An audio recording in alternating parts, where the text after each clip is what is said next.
নমস্কার, সবাইকে স্বাগত অপর্ণা কিচেনে। আজকে আমার রেসিপি ম্যাঙ্গো আইসক্রিম। ওর জন্য আমি দুটো ম্যাঙ্গো নিয়েছি, স্লাইস করে কেটে রেখেছি।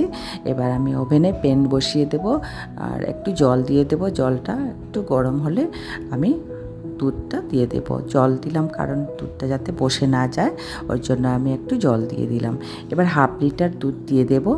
দুধটা একটু ফুটলে 1.5 কাপ চিনি আর 1 চামচ কর্নফ্লাওয়ার, দুটো ছোটো এলাচ থেতো করে দিয়েছি, আর কাজু বাদাম আলমন্ডের পেস্ট করে রেখেছি 2 চামচ দিয়ে দেব। এবার আমি ভালো করে ফোটাবো, যতক্ষণ না ঘন হয় ফোটাতে হবে। মিডিয়াম আছে আমি দুধটাকে নাড়াতে থাকবো, নাড়াতে হবে কন্টিনিউ, না হলে বসে যেতে পারে।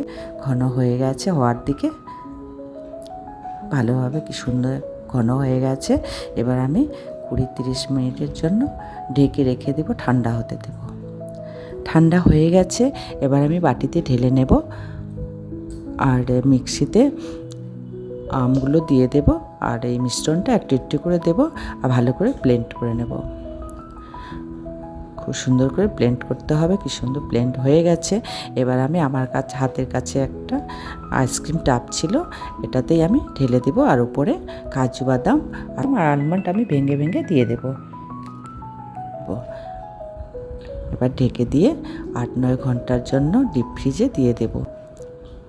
আমার ম্যাঙ্গো আইসক্রিম হয়ে গেছে, দেখতে খুব সুন্দর হয়েছে, স্মেলও একটা ভালো বেরোচ্ছে। যদি আপনাদের এই রেসিপিটা ভালো লাগে তাহলে লাইক, শেয়ার অ্যান্ড সাবস্ক্রাইব করবেন, আর কেমন লাগলো কমেন্ট করে জানাবেন।